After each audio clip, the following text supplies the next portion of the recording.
Hola y bienvenidos a mi canal. Esto es Archivo Arcano y hoy os traigo una historia real que he estado investigando mucho porque me pareció muy interesante. Pensaba que iba a encontrar algo muy extraño detrás, pero cuando encontré la verdad me sorprendió aún más. Esta es la historia de Bathsheba Sherman, Bathsheba Tyler, como es su nombre real con el que ella nació. Sherman es su apellido de casada. Es más conocida como la bruja del conjuro y sin mucho más que explicar, os paso a contar su verdadera historia. Bathsheba parece estar muy lejos de la figura del mal con la que se la ha retratado en la película El Conjuro. Ella realmente nació en 1812, hija de Ephraim Tyler y de Hannah Payne. Ellos, a su vez, eran familia de un médico conocido por tratar la viruela en Estados Unidos. El padre de Bathsheba llegó a Burryville desde Braintree, Massachusetts, y si vosotros lo buscáis en el mapa podéis encontrar todos los sitios que os voy a nombrar y ya veréis cómo no es tan lejos y cómo entonces la historia toma otro color y se nota que puede ser real. Además, todo esto lo he sacado de diferentes datos de archivos oficiales de estos municipios. Bathsheba se casó feliz, aunque se casó tarde para la época. Se casó en su cumpleaños número 32 con un granjero llamado Hudson Sherman. Era el dueño de una granja, la granja Collins Staff, en Harrisville, más conocido como el pueblo de la Casa del Conjuro, ahora conocido así. Bathsheba y Hudson tuvieron 4 hijos. Julia, que nació en 1845 y murió en 1847, Edward Francis, que nació en 1847 y murió en 1848, Herbert, que nació en 1850 y vivió hasta 1903, y George, que nació en 1853 y murió en 1856. Ahora diréis, solo sobrevivió un hijo de Bathsheba, entonces tiene que ser cierto que ella era bruja y que los mataba haciendo un rito a Satanás. Pues no, en esta época era muy normal, tristemente era muy normal, que los niños murieran de enfermedades infantiles o de viruela o de diferentes enfermedades que aquejaban esta época. De los 4 hijos de Bathsheba, Herbert sobrevivió, se casó, tuvo hijos. Se sabe que estuvo viviendo en Rhode Island también, no en esa granja, sino en la zona pesquera de Rhode Island. Decir también que Burryville, como muchas comunidades de Estados Unidos, tienen un llamado libro negro.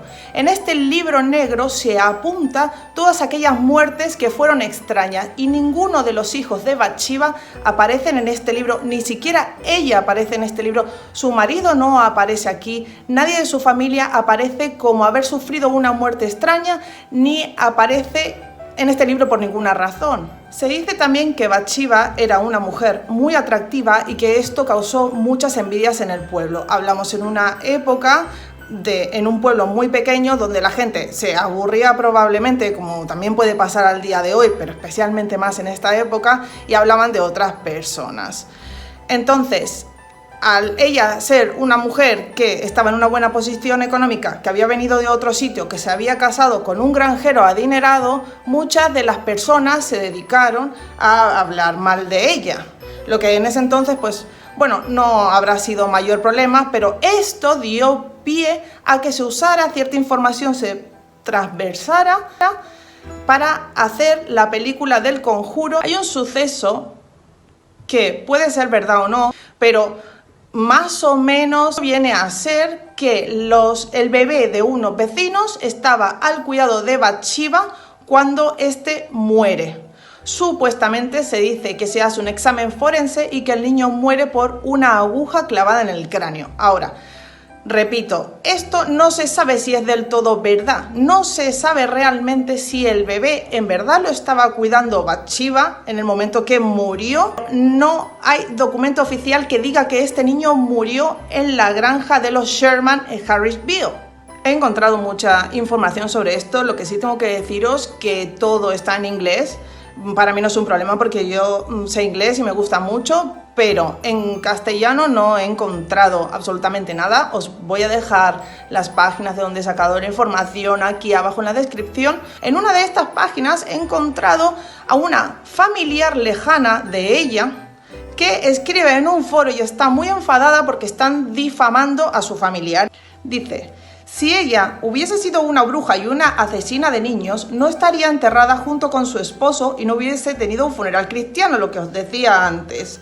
Estoy relacionada con Bathsheba a través de una de mis abuelas y también con Prudence Arnold. Prudence Arnold es otro caso que dio mucho que hablar porque se dijo que Prudence había sido asesinada en la casa del conjuro y esto no es cierto. Es más, esa niña ni siquiera vivió ahí. La granja Arnold es otra granja y esto se entremezcló todo para poder tener contenido para hacer una película y para que luego esta familia hiciera, esta familia Andrea Perron hiciera 3 libros basados sobre las supuestas experiencias paranormales tan severas que tuvo. Pero bueno, volviendo a lo que esta mujer dice que Prudence y Bathsheba estaban relacionadas, pero a través del linaje Thayer Aldrich Arnold. O sea, que podían ser, no sé, primas terceras. También me gustaría saber dónde está la prueba de que este bebé fue asesinado por ella. No hay documento ni fecha del fallecimiento, lo que os decía antes. Esto fue algo que se dijo, pero del cual yo no he encontrado ningún documento y he entrado en otros foros y mucha gente no ha encontrado un documento que dijera que este bebé estaba en su casa, que pusiera fechas y que pusiera el testimonio forense. Decir también que la familia Perron vendió la casa y se lo compró una mujer y su marido. Esta mujer se llama Norma Sutcliffe. Vale, pues esta mujer y su marido lo que querían hacer con esa casa, lo que hicieron durante muchos años es convertirla en un hogar para niños, o sea, no un orfanato. Ellos eran una familia de acogida, por lo que yo he entendido, y las declaraciones que ella da. Norma vivió en esta casa hasta el 2019 cuando tuvo que venderla, y no tuvo que venderla porque hubiera nada paranormal, sino porque la película hizo que un montón de gente fuera a su casa, intentara entrar, hicieran brujería en su patio, en fin, le hicieran imposible vivir en ella. Norma ha demandado a la producción de la película y Norma ha demandado a Andrea Perron por decir exactamente dónde está la casa, por dar la localización, cosa que ella ha pedido expresamente en su día que no se dé para que esto no le pasara. Pero se hace caso omiso y se dice dónde está la casa, entonces empiezan a pasarle todas estas cosas. Norma cuenta junto a un ex periodista, Ken Stockwood, la historia de lo que ahí le ha pasado. Vale que Ken Stockwood también es un periodista de lo paranormal y al igual no tendríamos que creerle del todo, pero lo que cuenta no tiene nada de paranormal, sinceramente, y yo, pues por lo que he leído, me cuadra bastante con la realidad más que con todo este fenómeno de una bruja satánica. Pero entonces, ¿de dónde nace toda esta historia? Tiene que haber alguna razón para que esta familia diga que eso está embrujado y para que se haga algo tan grande, para que vayan los Warren allá y expliquen todo esto. Pues bien, aquí viene la parte buena. Y es que Norma cuenta que cuando ella compró la casa, los mismos de la inmobiliaria le dijeron que eso estaba embrujado desde hacía mucho tiempo. Este es un pueblo muy pequeño y ella dijo que en las cafeterías, en los bares y en todos sitios se contaba la historia de esta casa embrujada por esta bruja y por las muertes que habían sucedido ahí. Entonces a Norma, obviamente como a cualquier persona, le entra la curiosidad y decide investigar porque a ella no le pasaba nada raro ahí, más que lo normal que puede pasar en una casa grande y vieja. Digamos que esta casa tiene 10 habitaciones y no sé cuántos baños, o sea que es una casa de madera y puede ser normal que se cierre una puerta por un viento o que haga ruido porque las casas viejas crujen. Yo he vivido en casas antiguas y sé los ruidos que pueden hacer y eso no denota que haya nada ahí. Entonces Norma empieza a investigar. En el 2005 una amiga de ella le dice que se ponga en contacto con un programa paranormal, The Atlantic Paranormal Society, que estaban filmando investigaciones de este estilo y estaban interesados en su casa. Este equipo hacía un reality show llamado Ghost Hunters, que seguramente lo podrán haber visto en Discovery Channel o en canales como estos, porque yo he visto algún capítulo hace años ya y bueno, es un programa real, pero no sigue siendo un programa de historias paranormales, entonces pues eso. Durante la temporada 2 de este programa, en el episodio número 7, una de las colaboradoras le cuenta al productor principal de este programa que los Warren habían estado involucrados en toda esta cacería de brujas. A lo que Jason House, no sé si lo digo bien, uno de los investigadores principales, pone los ojos en blanco y dice que los Warren estuvieron aquí.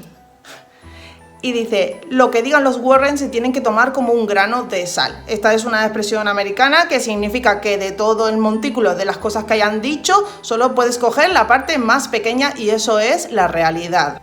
Al fin los investigadores paranormales deciden acabar de investigar la casa y dicen, y está en la entrevista con Norma, ellos dicen que encuentran poca y nada experiencia paranormal, cosas que se pueden explicar de otra manera o cosas muy leves, y documentan que los únicos actos paranormales han sido documentados por los Perron y por los Warren. Nadie más, antes de eso ni después, ha dicho que ahí sucediera nada.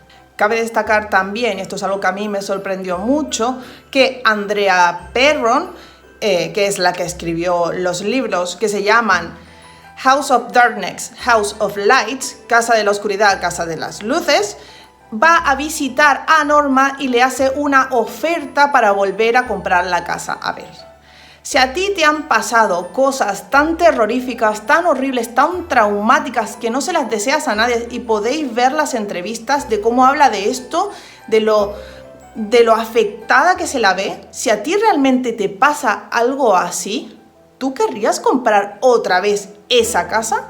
O sea, ¿con qué fin irías tú otra vez a vivir ahí? Pues bueno, con el único fin de poder sacar dinero de esto, porque si no, por otra razón, si a ti te han pasado cosas tan horribles, tú no quieres volver allí, es que no vuelves ni para entrevistar a Norma, porque tendrías terror absoluto de acercarte ahí. Luego de este suceso, luego de que Andrea y Caroline Perron visitaran a Norma, le explicaran que le habían pasado cosas, pero también en lo que yo he leído, no le explican grandes cosas a Norma. En sí le dicen que ellas sintieron como que se movía la cama, escucharon algunos ruidos y una vez pensaron que había volado un frasco de mermelada cuando no había volado, en realidad lo había tirado su padre. Lo que pasa que una de las hermanas, creo que era la más pequeña, no estaba mirando directamente y como ya estaban en un estado de paranoia, pues cualquier cosa que pasaba lo atribuían a algo paranormal. Entonces, una vez ya les visita Andrea Perron y Caroline Perron a Norma, luego viene Lorraine Warren a visitar a Norma. Norma entonces, como es obvio, le pregunta por los Perron, le pregunta por qué solo a ellos le habían pasado todas estas cosas en la casa y a nadie más, porque es que a ella no le pasaba nada. Y entonces Lorraine hizo un comentario que dejó a Norma un poco desestabilizada, dice ella, que le sorprendió mucho, y el comentario fue que los Perron eran una familia muy disfuncional y probablemente causaron inquietud. Y cuando se fueron se habría detenido todo lo que pasaba ahí. Es entonces, después de este comentario, que Lorraine le dice que ahora era diferente lo que se sentía en la casa, que se podía sentir cuánto amor había ahí y que estaba muy contenta del programa de que Norma tenía para el cuidado de niños. Norma entonces le pregunta a Lorraine que qué pruebas tenía de lo que ahí había pasado, porque según ella está todo documentado y tenía pruebas de que esto había pasado y de una sesión de espiritismo, a lo que Lorraine le dice que todas estas pruebas y toda esta investigación, esta parte, la parte que sí que supuestamente tenía pruebas, no fue grabada en cinta, porque ninguna cámara hubiera funcionado en una sesión tan fuerte de espiritismo. Y esto, ¿qué quieren que les diga? Si ya lo otro era dudoso, pues esto entonces lo pone peor aún. Además, los Warren afirman que todos los documentos del caso se archivaron mal, por lo cual se perdieron, pero que no fue culpa de ellos, que fue de quien los archivó. Y Lorraine afirma que el nombre de Bathsheba le vino a ella en una visión, de esas que tenía cuando hacía sesiones de espiritismo. Además, hay que decir que en uno de los sucesos que ocurrieron en esa casa mientras los Perron vivieron ahí, los Warren van a hacer una especie de exorcismo. Carolyn Perron se dice que está sentada en una silla. Esto es una declaración que hace el policía que estaba con ellos en la casa. Y mientras él está empezando a hacer la especie de exorcismo, dicen que Carolyn sale volando para atrás. Unos dicen que salió volando, otros dicen que fue ella que se asustó y se cayó de la silla de espaldas. En este momento, Ed Warren empuja a el marido de Carolyn, a Roger, y sale corriendo sobre ella y empieza a intentar exorcizarla, diciendo que tenía a Bathsheba dentro. En este momento, Roger coge a Ed Warren, le da un puñetazo y echa a todo el mundo de su casa, y así es como acaba esto. O sea, la película dice que hay toda una sesión de exorcismo, que se tiran unos días en su casa, que están ahí, pero todo esto no es verdad. Solo van una vez y tal como llegan, les echan. En ese momento, Lorraine Warren empieza a gritar que Bathsheba no estaba enterrada en el cementerio, sino que estaba enterrada en el sótano de la casa junto con Prudence Arnold, la niña que fue casi degollada, pero que ni siquiera sucedió en esa casa. Bueno, pues supuestamente ella dice que están ahí y por eso hay tanta violencia. Vale, entonces, ¿de dónde saca Lorraine Warren que Bathsheba Sherman era una bruja y estaba enterrada ahí abajo? Entonces, aquí empiezan un poco las especulaciones de mucha gente. Yo he leído varias y a mí la que me ha parecido que cuadraba más era una que tiene que ver con una leyenda urbana de Rhode Island, que es la de Laura Marsh Sherman. Esto es una leyenda que dice que si tú vas a la tumba de Laura Sherman, que no está relacionada con Bathsheba, no son familia aunque tengan el mismo apellido, pero sí que son del mismo sitio. Si tú vas a la tumba de esta chica en la luna llena y das 3 vueltas diciendo su nombre, Laura se aparece y habla contigo. Esta era la leyenda original. Años después, como suele pasar con las leyendas, como la mayoría son mentiras y nunca pasa nada, la gente se inventa cosas para asustar, para darles credibilidad o para entretenerse un rato. Es igual para qué. La cuestión es que años después se dice que hay una chica de unos 16 años, finalizando el cole, que va a la tumba de Laura, hace esto y se enfada porque Laura no aparece a hablar con ella, no pasa nada. Luego coge su coche y pasa por delante de la cafetería donde trabaja una amiga, pero no se detiene. Pero la cosa es que la amiga la ve y sale para llamarla. Al día siguiente se encuentra con su amiga le dice: oye, has pasado por delante de mi cafetería, no te has parado y yo quería hablar contigo. Y una cosa, ¿quién era la mujer que llevabas tú detrás en tu coche? Supuestamente ella no llevaba a nadie, o sea que la leyenda viene a decir que la persona que llevaba atrás en su coche era el fantasma de Laura, que aunque ella no lo podía ver, le estaba acechando.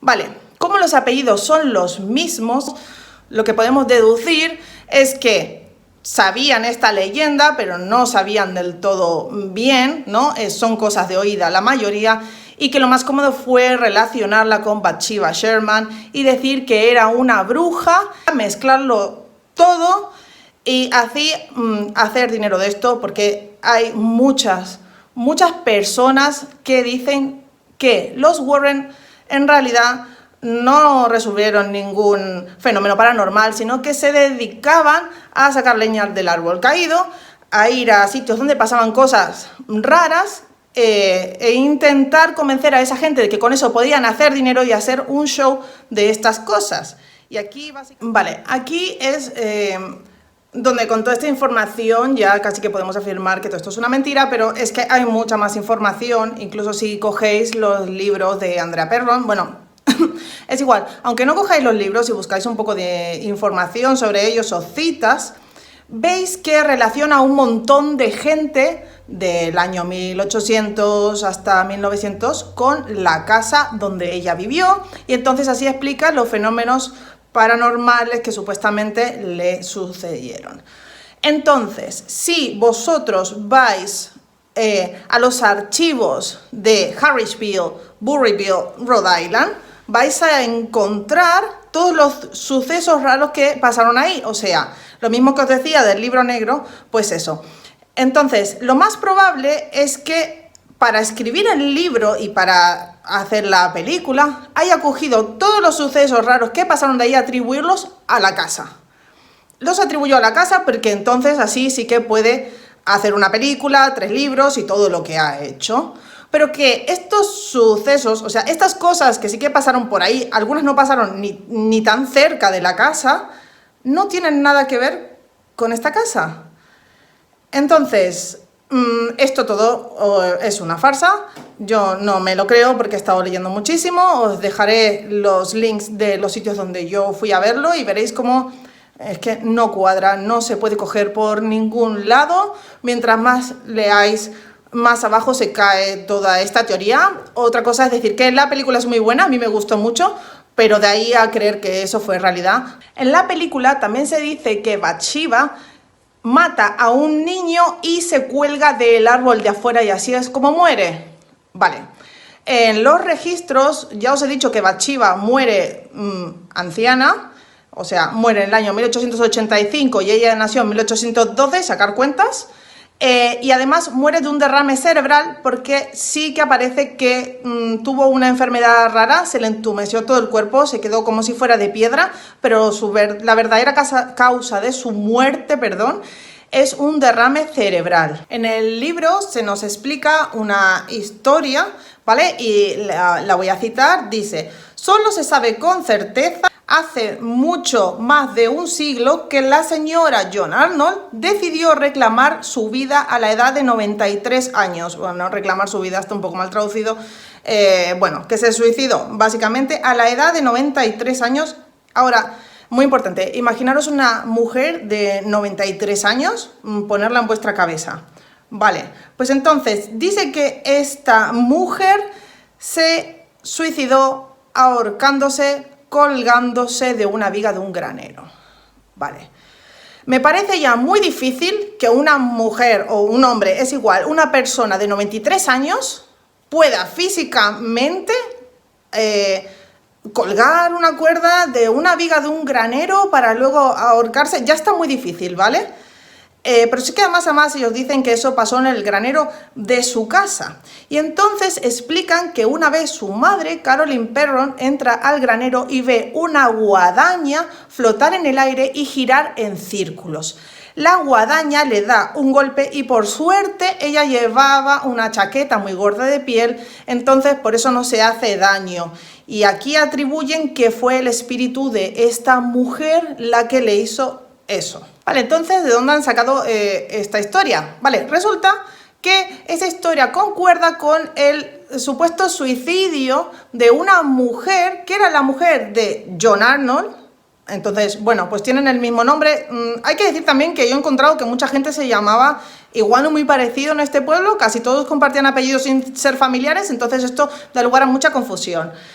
Y hasta a mí me ha costado mucho entenderlo para explicarlo, me ha llevado mucho tiempo recopilar la información y ver cuál era veraz y cuál no, y recopilar esto porque, claro, como hay tantas cosas tan parecidas y todo se vuelve tan intrincado, esto es hasta difícil de entender. Pues en fin, recortando, que la que sí se suicidó fue una mujer, pero no tenía 93 años, tenía 50, y entonces en este libro negro famoso que os he dicho de Bury Bill, explica, y hay un documento que os lo dejaré también en la foto, porque es un documento oficial, que dice que su marido la encuentra en un ático por el que tiene que entrar a través de una puerta y luego de una ventana. Vale, la explicación del sitio donde la encuentra no concuerda con la Casa del Conjuro porque no tiene estos espacios ni los podría haber tenido porque esa casa no había sufrido reformas, ahora no lo sé, pero en ese entonces no, y no había nada que se pareciera a esto que explicaran. Y esa mujer que se muere ahorcada es otra que vive en otro sitio. Además decir que esta mujer que murió ahorcada y su esposo figura bien la dirección y tenían una casa en el distrito 1 de Harrisville, mientras que la Casa del Conjuro está en el distrito 6. O sea, las direcciones no concuerdan para nada. La historia concuerda un poco, pero el nombre no es exactamente el mismo. La mujer de 93 años que supuestamente se ahorca muere de causas naturales y ni siquiera vivió ahí, así que otra vez esto empieza a caerse a pedazos. Según el libro de Andrea, dice también que este John Arnold decide también quitarse la vida en su casa, en la casa del conjuro, vaya, y entonces explica que esto se lo dijo el mismo John Arnold en una aparición que hacía él en la casa, arrastrándose por las partes de fuera de la casa, en el granero.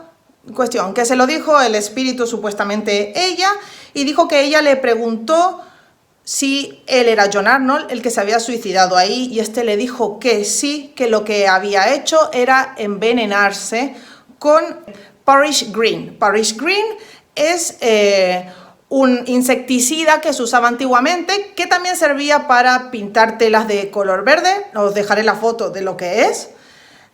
Y dice que se suicidó comiendo eso. Ahora, esto sí que sucedió, pero no otra vez en esta casa, sino en otro sitio. El Arnold que se muere ingiriendo esta sustancia no es John Arnold, el marido de Susan Arnold. Es otro Arnold, hijo de Edwin Arnold, ¿vale? Otra vez, lo siento, sé que se complica con los nombres, pero que la información está así.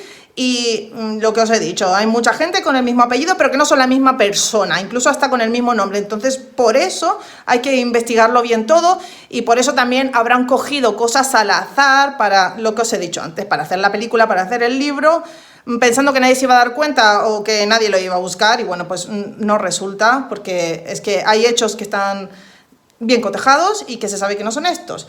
Total, que este chico se sabe que estaba enfermo, llevaba muchos años enfermo y decidió acabar su vida ingiriendo este veneno. Otros dicen que lo que en realidad ingirió fue irinento para caballos. Esto yo lo he buscado lo que es, y es una cosa que se usa para los caballos para aliviar el atrofiamiento muscular y los dolores articulares, así como también para curar las infecciones, lo cual que si una persona lo ingiere será terriblemente tóxico. Se dice, bueno, también está la autopsia que dice que el médico intentó salvarlo, ya haya sido que haya ingerido una cosa como otra, así que este chico murió por envenenamiento, pero también se sabe que se envenenó él mismo. La persona que antes mencioné, Edwin Arnold, el padre de este chico, también murió, pero murió por exposición, o sea que se murió congelado. Y no se murió en esa casa, se murió, lo encontraron apoyado contra un muro de piedra en el borde de la granja Smith Aldrich. O sea que tampoco fue en esta casa. Resulta que lo que se cree es que Edwin Arnold empezó a caminar por la noche cogiendo un atajo para llegar a su casa, se cansó de caminar, se apoyó en este muro, se quedó dormido y por causa del frío murió. La única persona que se conoce que se murió ahí de una forma un poco extraña, a ver, tampoco lo mismo que le pasó al anterior, fue Jarvis Smith. Jarvis Smith desapareció, no lo encontraban, esto fue en el año 1901, hasta que por fin buscando lo encuentran en un cobertizo desvencijado en la granja Harrisville. Esto sí que lo encuentran ahí, pero lo mismo, este hombre era un alcohólico, estaba borracho, se quedó dormido y se murió por exposición. Prudence Arnold, vale. Prudence Arnold, que fue esta chica que nombré, que supuestamente Lorraine Warren dijo que estaba enterrada en el sótano de la casa, tiene una historia un poco más trágica. Murió degollada, en otras versiones dice que también fue violada. Esto no está cotejado, no hay ningún registro forense que lo diga. En el libro de Andrea escribe lo siguiente. Dice, Prudence Arnold, tan joven, quedan pocos detalles de su vida para apuntar ese trágico fallecimiento. Más tarde se descubrió que había sido violada y asesinada por un granjero local que luego se quitó la vida. Esto está en la página 43 y 44 del libro que publicó en el 2013. Este evento se aborda más adelante en otro volumen del libro. Dice Prudence, la más bella de todas, la querida Prudence, fue una víctima inocente del mal. Su violación y asesinato con la garganta cortada por una navaja de afeitar. Vale. ¿Quién era Prudence. Prudence Arnold era la hija huérfana de Ever y Charlotte Arnold. Su padre murió cuando Prudence era una niña pequeña, solo tenía 1 año, y su madre murió cuando ella tenía 3, quedando huérfana. Prudence había sido acogida, adoptada por Anna Richardson. Cuando Prudence tenía 11 años, William Knowlton, que tenía 22, o sea, el doble de su edad, la mató cortándole el cuello con una navaja de afeitar, esta parte sí que es cierta, hasta casi la decapitación. Esto se celebró en un jurado de investigación el 31 de enero de 1849, en el que se descubrió que este hombre la mató por amor y celos, ¿vale? Cuando ella se negó a casarse con él, cuando en teoría le había dicho que sí. No voy a entrar en detalles de lo enfermo que me parece todo esto, pero bueno, siendo la época que era en la que sucede, y como no estamos hablando de este caso, que puedo tratarlo, lo puedo buscarlo, puedo investigar y puedo hacer un vídeo sobre ello, pero bueno, este no es el caso. La cuestión es que no muere otra vez en la casa del conjuro, esto no sucede ahí. Este documento claramente señala que esto sucedió en Oxbridge, Massachusetts, o sea, ni siquiera sucedió ahí mismo, ni siquiera cerca. Aunque más tarde Andrea en su libro corrige el descuido y, bueno, explica que se ha equivocado, pero sigue suponiendo que esta chica vivió en su casa durante un tiempo y que entonces por eso vuelve, porque vuelve a la casa donde vivió, que esto le queda muy conveniente. Por supuesto, no quiero dejar fuera el hecho de que la mujer que compró la casa cuando los Perron la venden, Norma, tuvo, además de que ahora sobre el final tuvo problemas, mientras ella estuvo viviendo ahí, le visitaron pues muchos programas que tenían que ver con lo paranormal, queriendo saber qué pasaba ahí, nadie encontró nada, y el problema también fue que cuando los Perron la visitan, ella vuelve a hablar con Andrea y le dice que, bueno, que pueden hablar, que puede verla, que puede sacar fotos, pero no quiere que revelen su ubicación porque no quiere que nadie la moleste. Toda esta conversación que tiene Norma con Andrea la publica Andrea en el YouTube sin que Norma le diera permiso y la afecta de la manera que ya os he explicado, diciendo la ubicación, escribiendo cosas que Norma no le dijo que podía publicar y afectando a esta mujer al grado de tener que vender su casa. Total, que en el 2019 la casa de El Conjuro es vendida y la compra una pareja. Ellos son los Hansen, los que compran esta casa. Yo cuando vi la información dije, bueno, a ver quiénes son.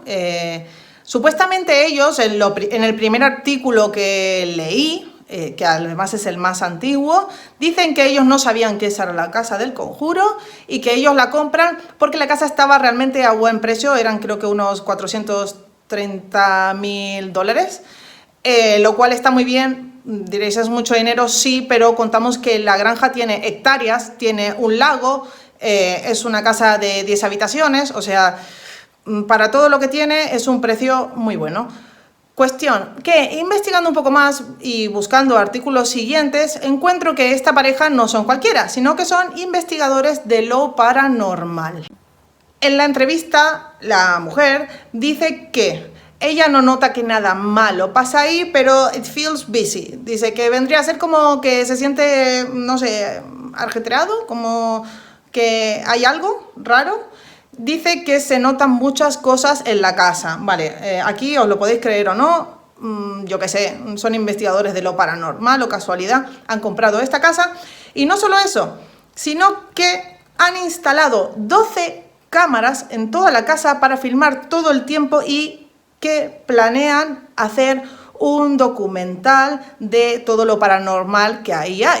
Ellos también dicen que hablaron con la familia Perron y que les dijeron que sí que sentían que había presencias, pero que parecían más bien espíritus juguetones. Entonces, a lo que los Perron les contesta que a ellos les sucedió lo mismo, que al principio parecían espíritus amigables, pero que luego la cosa se empezó a poner cada vez peor, incluso causando enfermedades a miembros de la familia, como los moretones que sufrió Carolyn Perron o diferentes enfermedades y malaltías. Ellos dicen que no están asustados de vivir ahí, pero que no se quedan solos ni el uno ni el otro, que escuchan pasos, que puertas se abren y se cierran solas y que se divisan luces en habitaciones que no tienen electricidad. Vale, ahora pues cada uno puede creer lo que quiera, como siempre, puede pensar lo que le parezca. Yo es la información que he recopilado. Me ha parecido muy interesante leer todo lo que Norma dice. Las entrevistas que hace, me parece una persona muy sincera, mucho más que todo el resto. Para acabar el vídeo, lo que quiero dejar en claro y como quiero finalizar esto es con lo que dice Norma, que es la persona a la que más ha afectado todo esto. Incluso hay un audio en YouTube, que dejaré el link ahí abajo para que lo podáis escuchar, podéis poner los subtítulos y entonces entendéis lo que dice, en el que explica cómo le ha afectado y cómo ella decidió hablar con Andrea en su casa porque Andrea Perron se lo pidió expresamente y como, bueno, Norma no es una mala persona, dijo de hablar con ella y le dejó muy claro que ella es una persona que cree en la ciencia y no en lo paranormal. Entonces en este vídeo, cuando habla con Andrea, Andrea la filma y empieza Norma a hacer un poco de chiste por lo que cuenta de lo que vendría a ser lo paranormal de la casa, pero sigue diciendo que ella no cree en esto. ¿Qué pasa?